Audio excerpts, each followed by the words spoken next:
November 22, 1944. Hürtgen Forest, Western Germany. A cold mist clung to the pines, so thick it pressed against the face like damp wool. The hour was just past dawn, but the sky remained a bruised grey, sunlight smothered by a ceiling of smoke and cloud. Snow lay in thin patches across the forest floor, flattened by tank treads that had passed through in the night. Somewhere distant, an engine coughed to life. Somewhere closer, a metallic clank echoed, like someone racking a shell into a breach. Oberstleutnant Friedrich Adler, commander of Grenadier Regiment 1052, raised his gloved hand and signaled for the men beside him to stay low. Frost crackled under his boots as he crouched behind the burned stump of a fir tree, binoculars lifted. The forest ahead shimmered with the faintest movement, something shifting between the trunks. He held his breath. Another sound now, the slow, grinding whir of a Sherman's Continental radial engine warming up. And then the low rumble of another. And another. A whole armored spearhead. The Americans weren't even trying to hide it. They didn't have to. Adler exhaled through his teeth, a ghost of steam swirling from his mouth.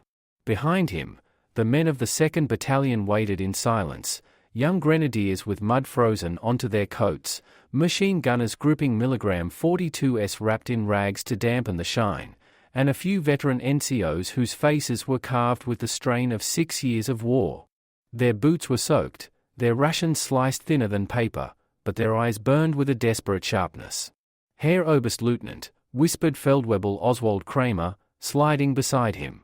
Our scouts report at least 20 tanks, possibly more. Infantry in support. They're forming up along the logging road. Adler already knew. He could feel it in the vibrations under his feet.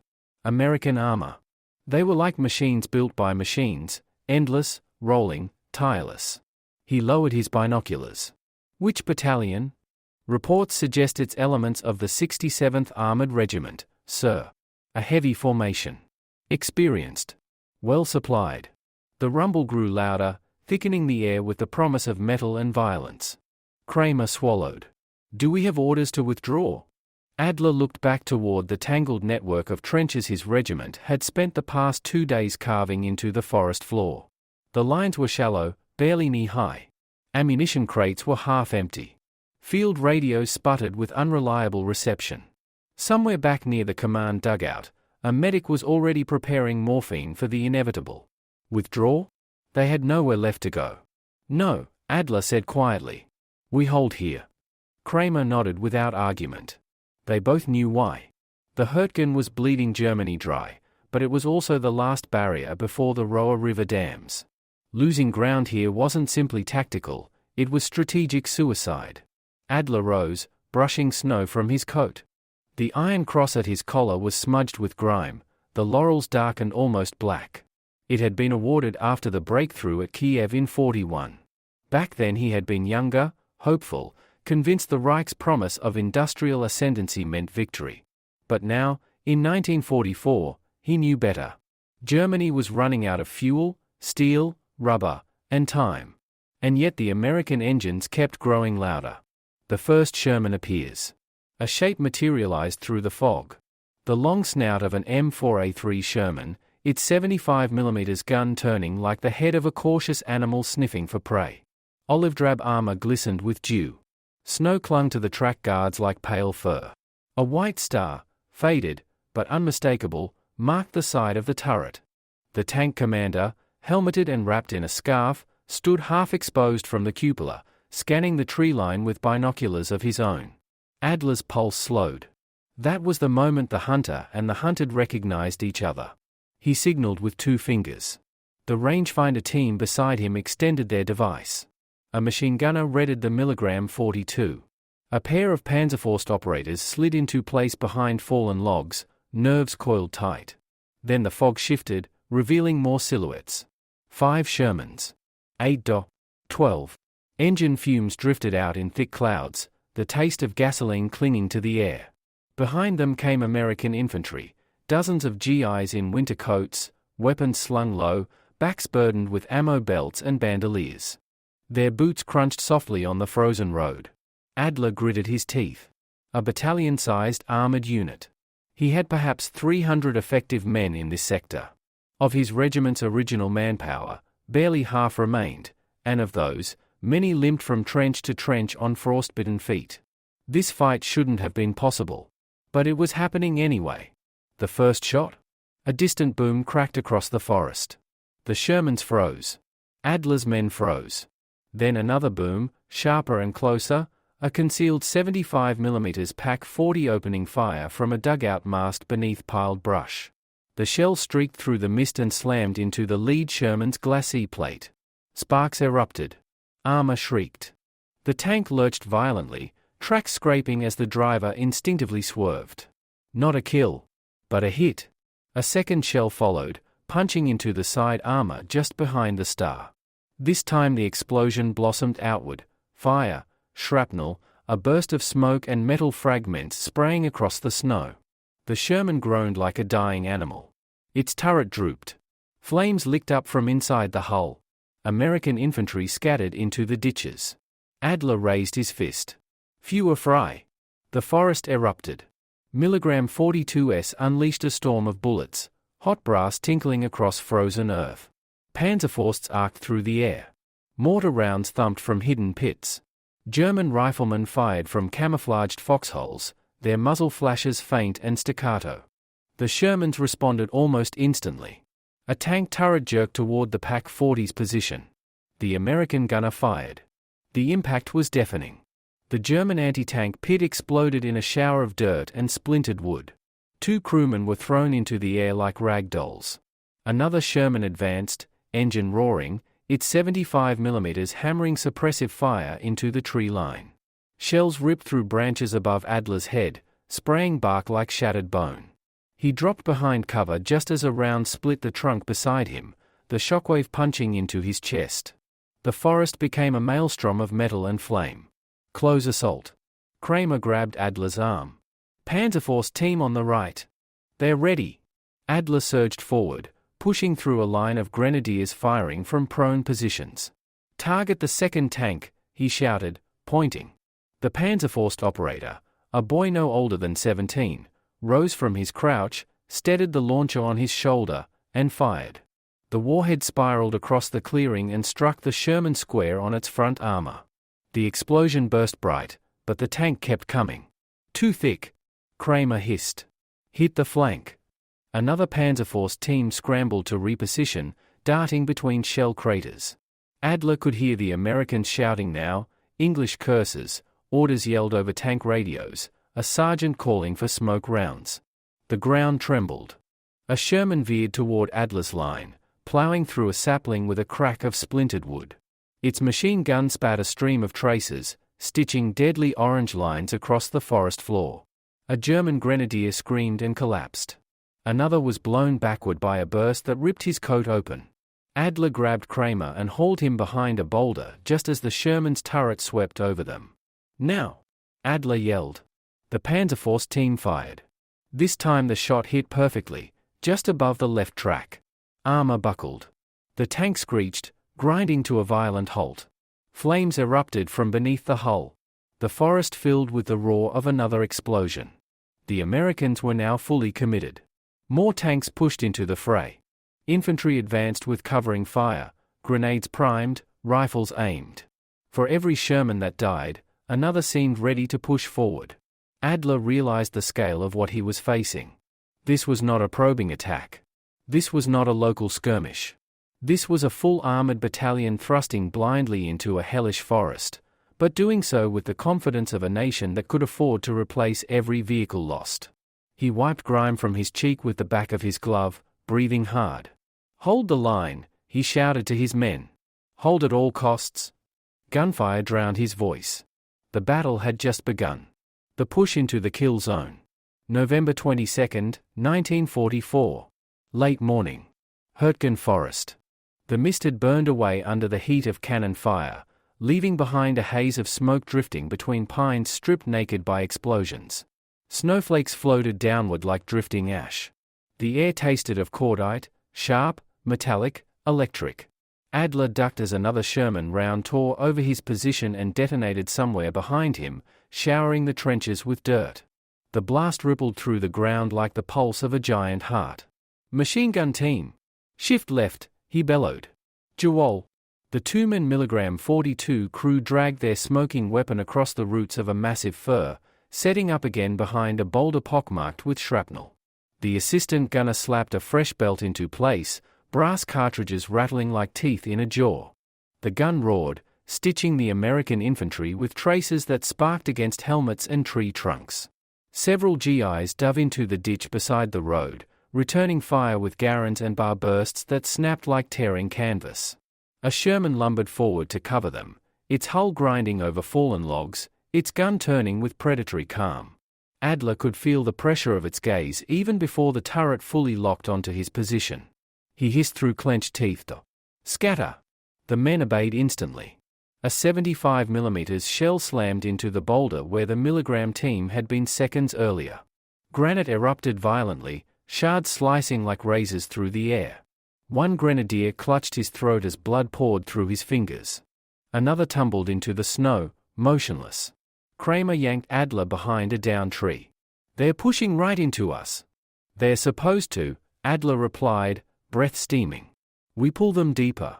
Farther back, beyond the American line of sight, the Germans had prepared a second firing zone, camouflaged positions, dugouts, obstacles, and the last of the regiment's heavy weapons.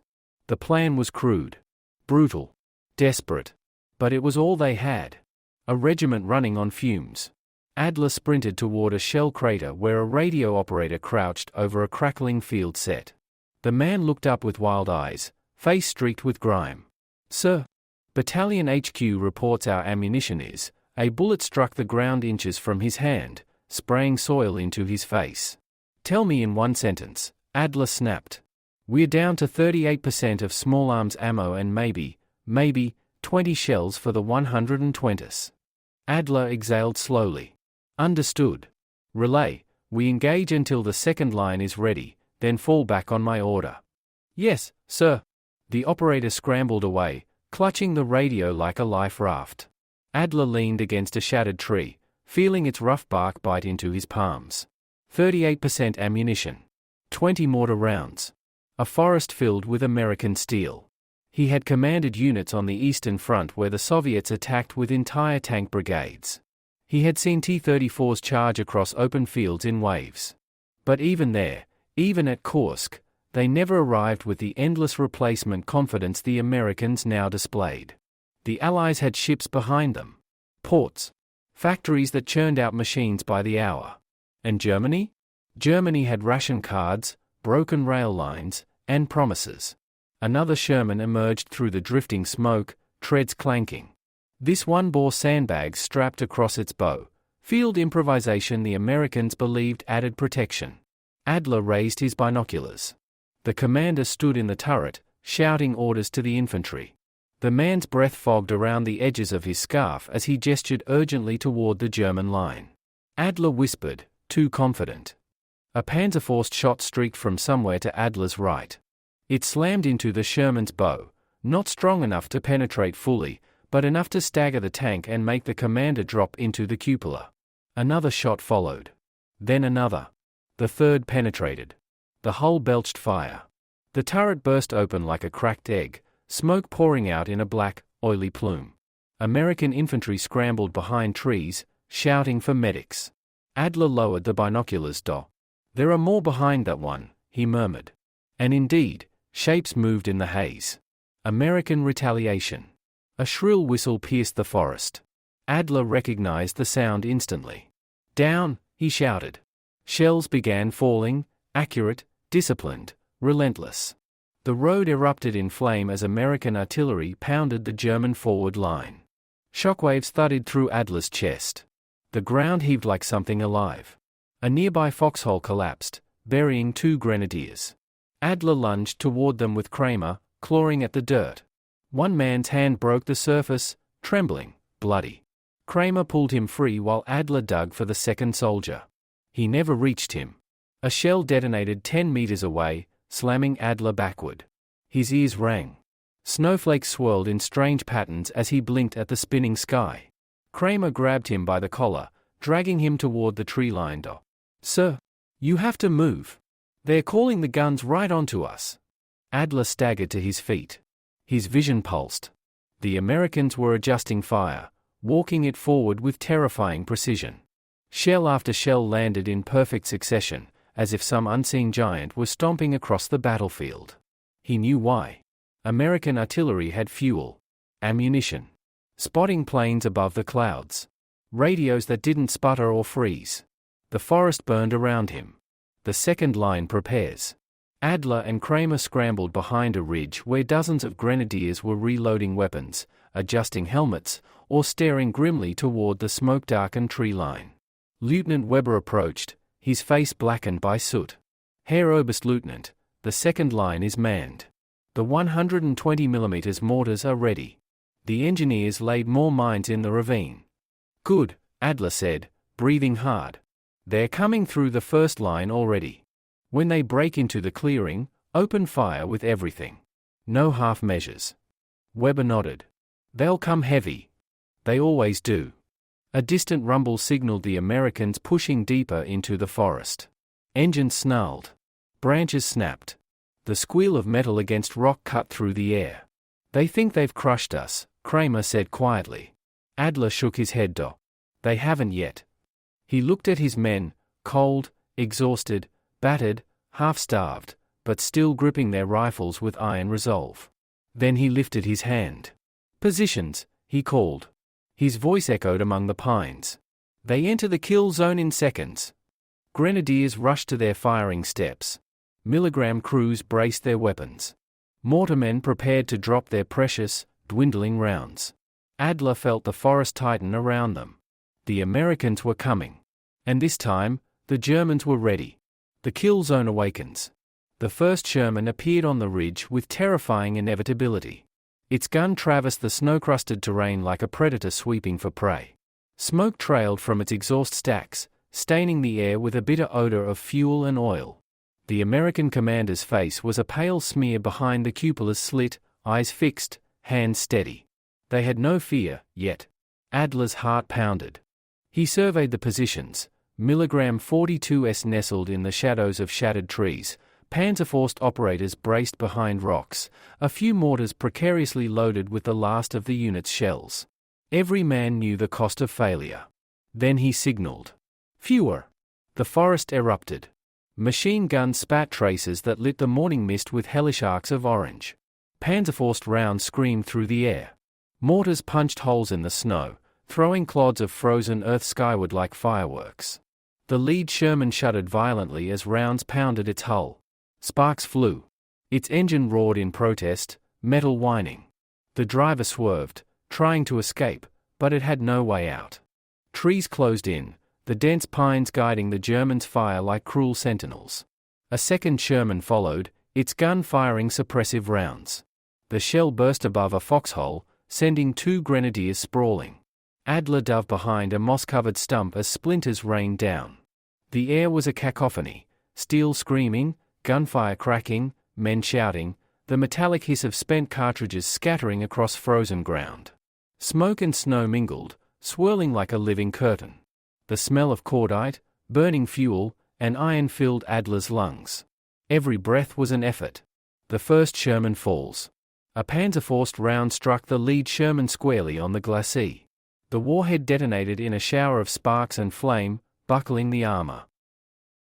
It was industrial warfare in miniature, a single battalion of Shermans, nearly irreplaceable to Germany, but trivial to the American war machine. American infantry in the breach.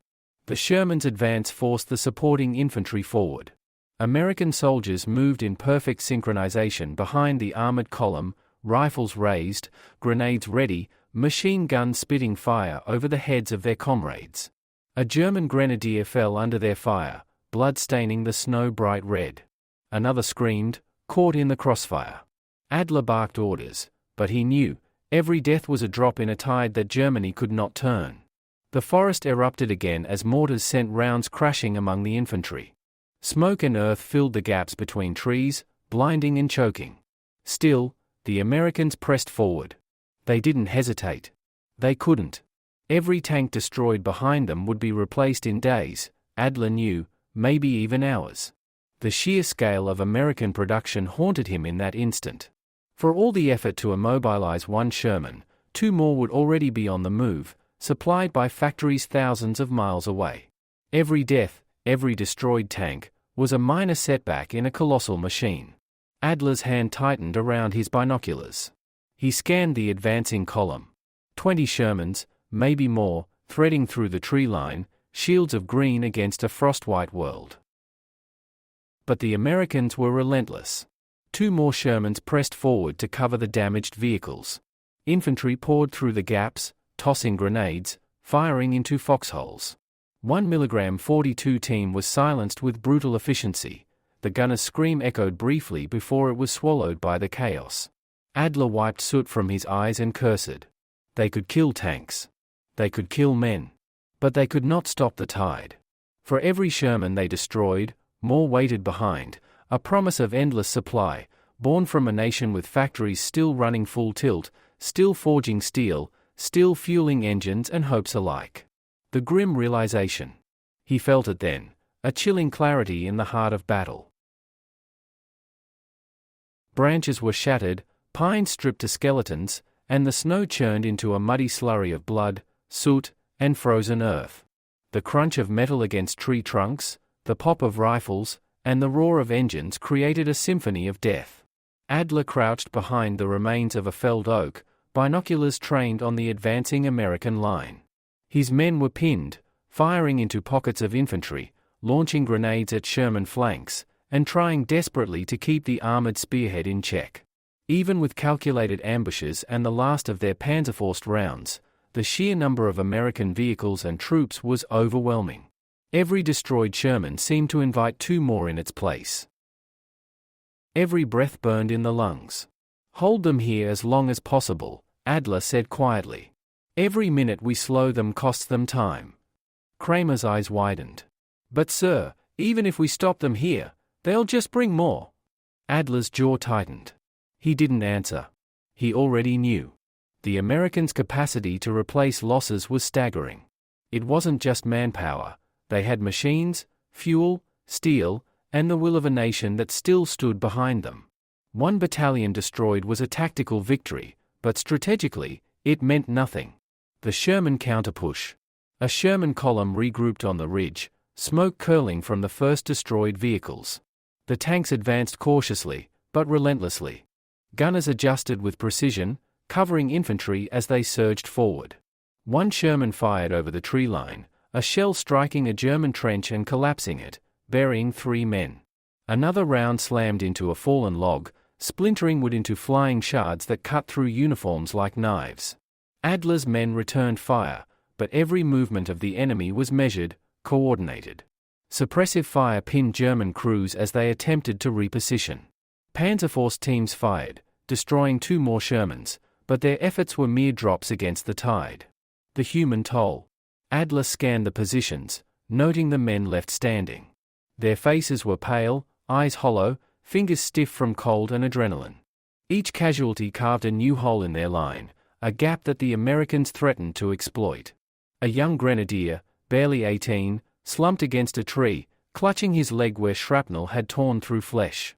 Another soldier screamed, pinned under debris, smoke from a nearby burning Sherman searing his lungs. Adler moved among them, shouting encouragement, adjusting positions, marking targets. But the grim reality gnawed at him. They could fight, they could kill, they could stop tanks, but the enemy's capacity for replacement was limitless compared to theirs. Every Sherman they destroyed today could be rebuilt in days. Every wounded man they lost was irreplaceable. They would fight. They had no choice. But deep inside, Adler knew, this battle was not about winning. It was about delaying. About inflicting cost on a machine that could afford to lose nothing. And that truth, as bitter as the winter air in Hurtgen, weighed heavier on him than any shell ever could. The forest at twilight. By late afternoon, a pale sun filtered weakly through the skeletal branches. The snow was streaked with black and red, the air thick with smoke, cordite, and the metallic tang of blood. Trunks splintered by shellfire leaned at impossible angles, their jagged edges silhouetted against the dimming light. Adler took a moment to gather his thoughts, leaning against a splintered pine. He could see the smoldering hulks of destroyed Shermans, flames licking at twisted steel. One tank still burned fiercely, a monument to human ingenuity and industrial might alike. But the victory it represented was fleeting. 30 minutes, he muttered to himself. That's all we have until they push through the line again. Feldwebel Kramer shuffled to his side, face drawn.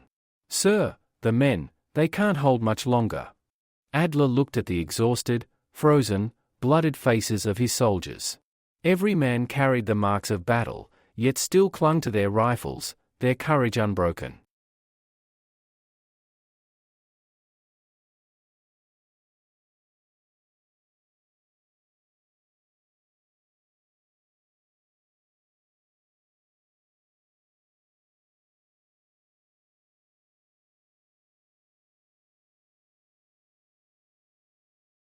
Smoke and flame dotted the forest, corpses and debris littered the snow. For a brief moment, Adler allowed himself to hope. But then he saw the reinforcements approaching. Another line of tanks, another wave of infantry, moving steadily toward the German positions. Every tank they destroyed yesterday had been replaced. Every loss they inflicted today would vanish within days. Adler's hand tightened around his binoculars. The scale of American production had become a weapon in itself, a weapon no soldier could destroy. He had seen this with his own eyes, felt it in the trembling of his men and the roar of engines. One battalion lost, even annihilated, meant nothing to the Allies. It would be replaced. Immediately. Because the forest demanded resistance. Hold your positions, he shouted over the roar of engines.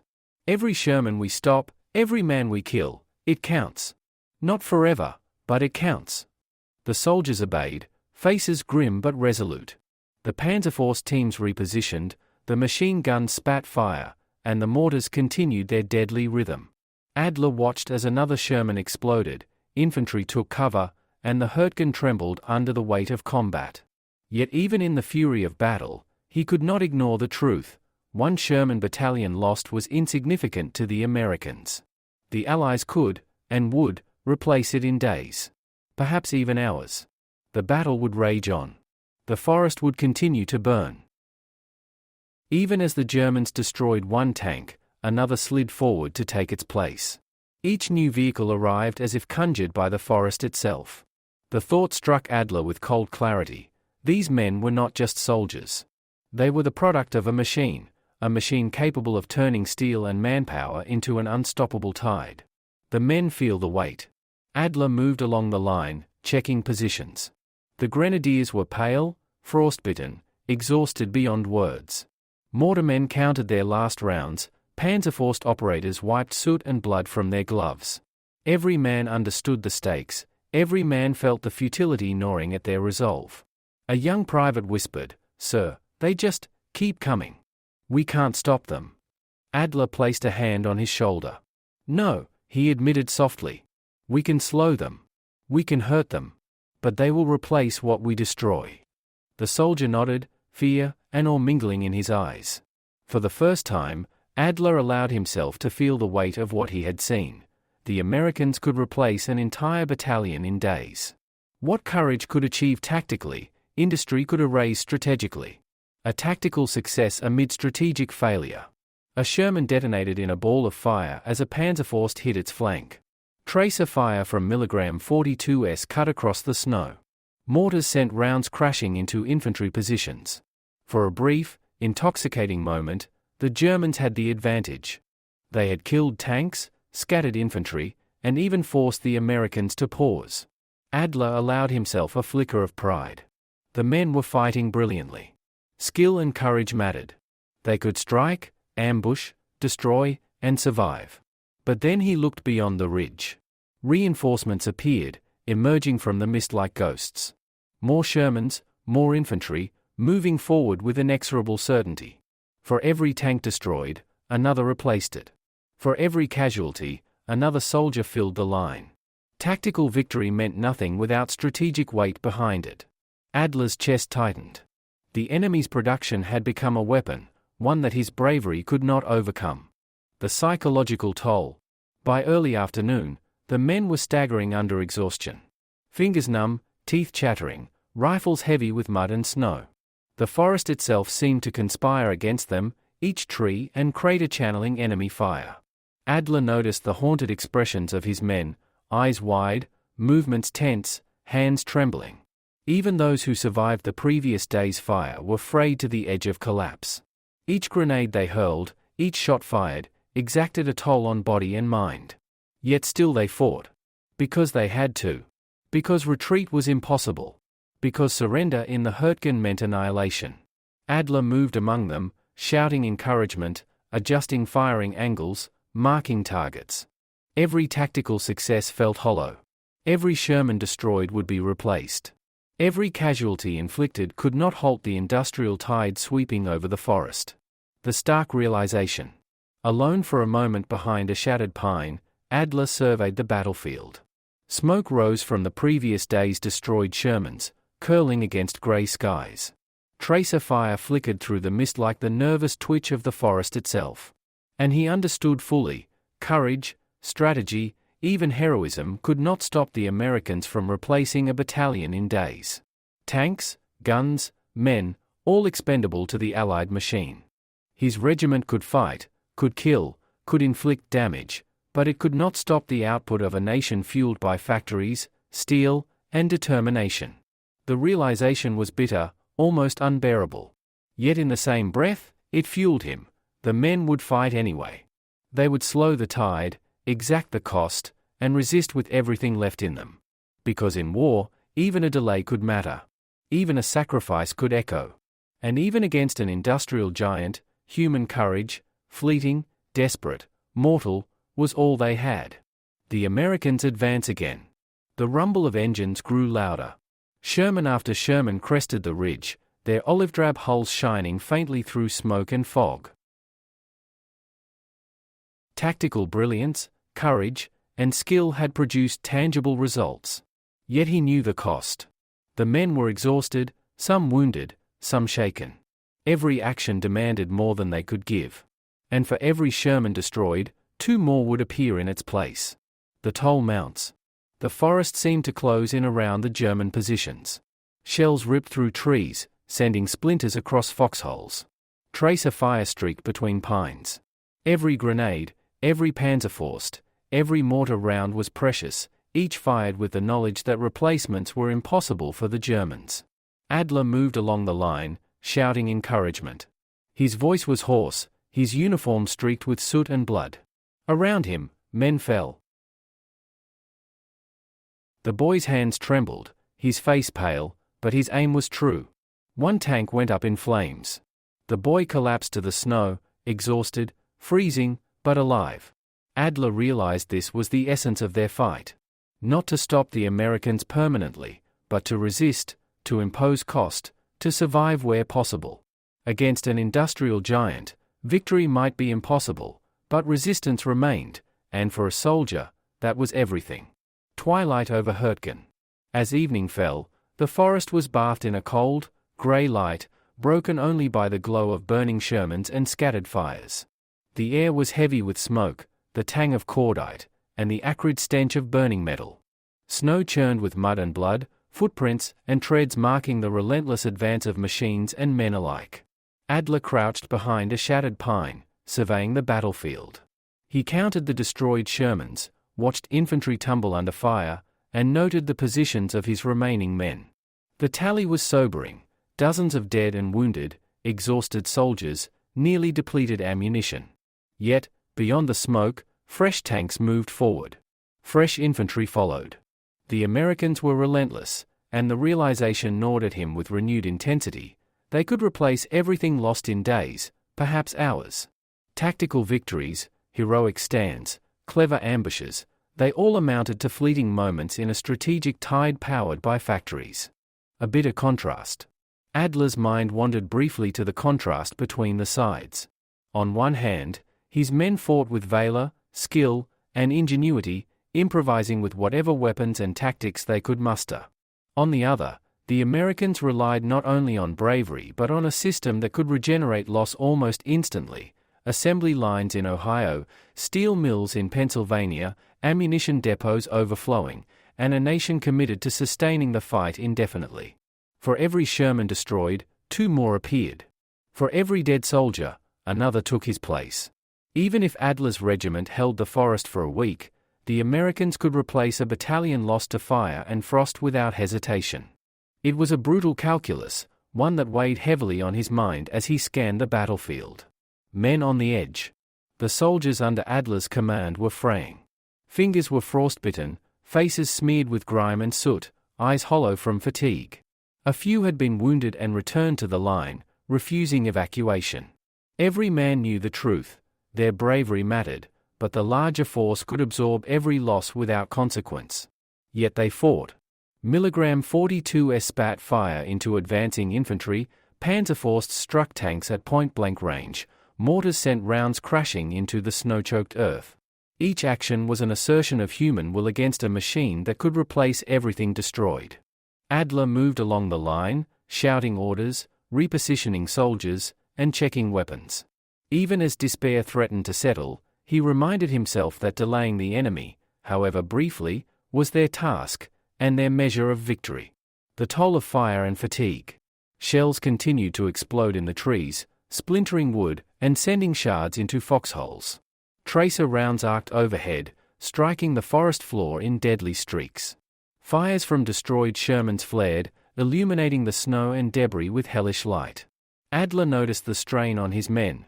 One grenadier clutched a bleeding hand, another shivered violently, unable to hold his rifle steady. The toll of 2 days of continuous combat in freezing conditions was visible in every face, every trembling limb. And yet, despite exhaustion and despair, they maintained their positions. Their courage was finite, their resources limited, but their will to resist remained unbroken. The relentless reality. As night settled fully over the Hurtgen, Adler reflected on the stark truth of the battle. Courage, skill, and heroism could create tactical victories, destroy tanks, and slow the advance. But against the industrial might of the Americans, these victories were temporary. A Sherman battalion destroyed today could be rebuilt in days. Every casualty would be replaced. The forest was a crucible, testing the limits of human endurance against the machinery of war. And in this crucible, Adler realized the most decisive weapon was not skill or bravery, but production, supply, and an industrial system capable of sustaining endless combat. A determined resignation. Adler adjusted his binoculars one last time, scanning the advancing shadows of Sherman tanks and infantry. The forest seemed alive with the echo of engines and gunfire. His men, battered and weary, remained in their positions, ready to fight again at first light. He exhaled slowly, acknowledging the bitter reality. They could not stop the Americans. They could slow them, inflict pain, and exact cost, but the machine would endure. It could replace what they destroyed in days, perhaps even hours. And yet, the men would fight anyway. Because survival demanded it. Because courage was all they had. Because even in the face of an inexhaustible machine, resistance was a testament to humanity's determination to endure, no matter how fleeting the victory. The forest lay in frozen smoke and shadows. The Shermans would come again in the morning. The battle would continue. And the industrial tide of the Allies would not falter. A dawn of relentless resolve. November 24, 1944. Early morning. Hurtgen Forest. Frost clung to broken branches, and a grey mist rolled over the snow-dusted battlefield. The cries of the wounded had quieted overnight, replaced by the distant hum of engines and the rhythmic crunch of treads on frozen earth. The Americans were advancing again, steady and inexorable. Adler surveyed the forest through binoculars. Tanks moved forward in precise formation, infantry covering every approach. He could count destroyed Shermans from the previous day, hulks of blackened steel, smoke curling upward, but beyond the smoke, new tanks advanced. The Americans were relentless, replacing what they lost almost immediately. He exhaled, the cold air stinging his lungs. The realization was crushing. This was not a battle of skill or bravery alone. The war was industrial. Every loss inflicted upon the Americans could be undone within days, perhaps hours. They were fighting a machine that could reproduce itself faster than Adler could destroy it. The human strain. Adler moved among his men, noting the exhaustion etched on their faces. Fingers were frostbitten, eyes bloodshot from smoke and sleepless nights. The forest had become a hellish crucible, a place where courage was tested to its absolute limit. A young grenadier shivered violently, muttering under his breath, "Sir, we kill them, but they keep coming. How can we stop them?" Adler placed a hand on the boy's shoulder. "We cannot stop them," he admitted, voice low. "We can only slow them. We can make them pay. That is all we can do." The boy nodded slowly, understanding dawning through fear and fatigue. Every soldier knew it. They were fighting not just men, but the output of an entire nation. The tactical dance. The Americans pushed forward. Shermans fired into foxholes and trenches, shells ripping snow and debris skyward. Infantry advanced under the cover of armored steel, moving in tight formations, radios crackling with orders. The Germans responded with calculated precision. Panzerfausts launched, machine guns tore into infantry, mortars sent rounds crashing into advancing troops. A Sherman exploded in fire, another was immobilized, and American soldiers took cover behind smoke and trees. For a brief moment, there was a tactical victory. But Adler's heart sank as he watched more Shermans crest the ridge. For every tank destroyed, another replaced it. For every casualty inflicted, replacements moved forward. The Allies' ability to replenish losses rendered the Germans' heroics almost moot. The weight of industrial warfare. Alone for a moment behind a ruined pine, Adler considered the true nature of the battle. They were fighting a force that could absorb any loss, a nation whose factories, steel, and logistical systems could recreate men and machines faster than they could be destroyed. This was industrial warfare incarnate. Skill and bravery mattered, but ultimately, they were finite. Production, logistics, and a limitless supply of material were inexhaustible. Adler realized, with a sense of bitter awe, that the Americans had turned industry itself into a weapon. One battalion lost in the forest? Insignificant. Replaced within days. A heroic stand, a desperate ambush? Meaningless in the strategic sense. The forest was not merely a battlefield, it was a demonstration of industrial superiority. A determined resilience. Despite the overwhelming odds, Adler raised his hand, signaling his men to fire. The Panzerforce teams repositioned, machine guns opened up, mortars boomed. Every Sherman hit, every infantryman forced to the ground, was an assertion of human skill and courage against a seemingly limitless foe. Adler knew that these victories were temporary, that they could not stop the tide.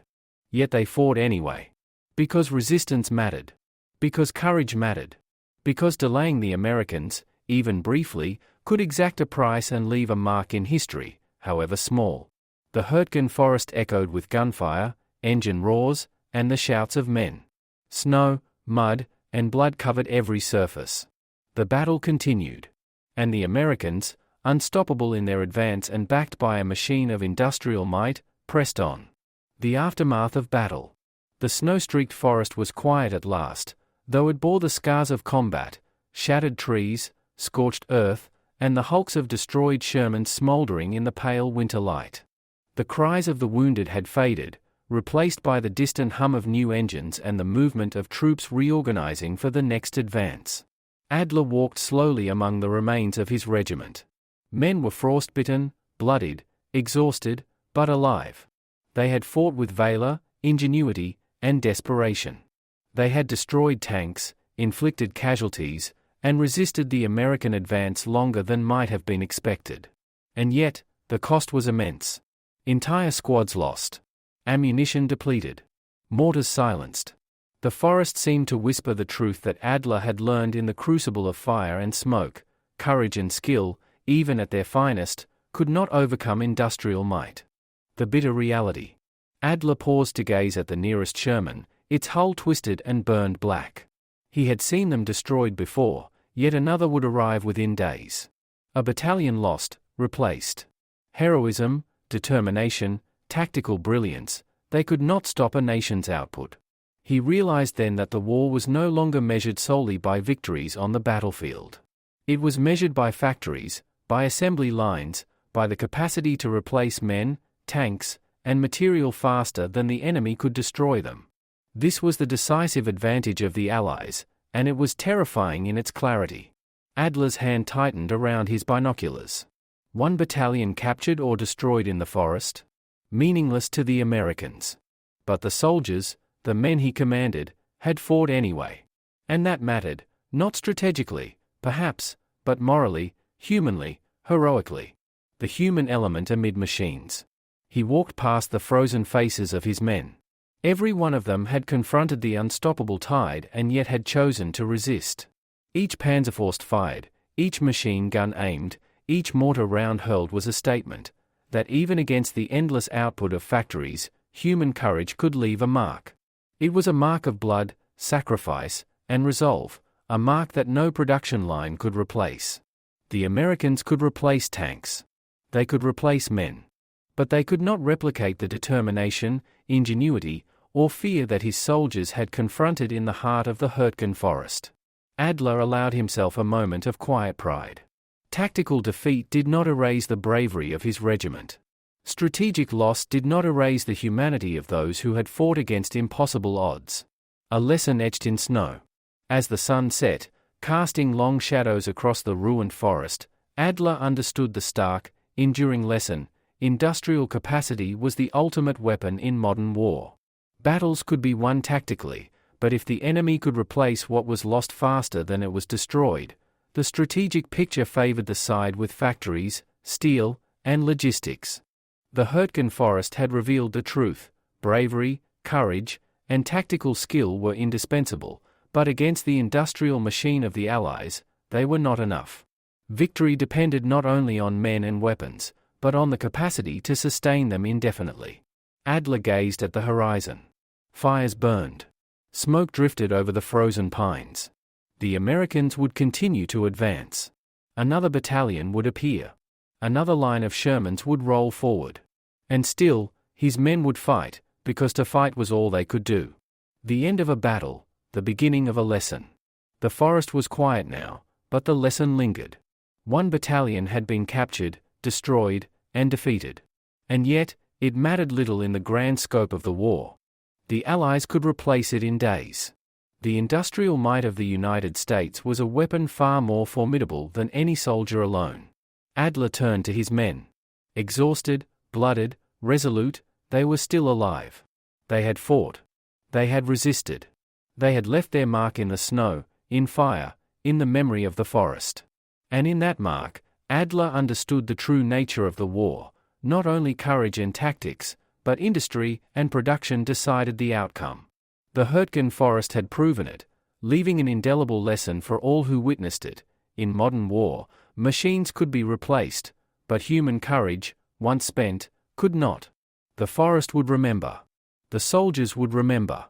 And the lesson would endure. Victory required more than skill, it required the capacity to sustain the fight, endlessly, against even the bravest adversary.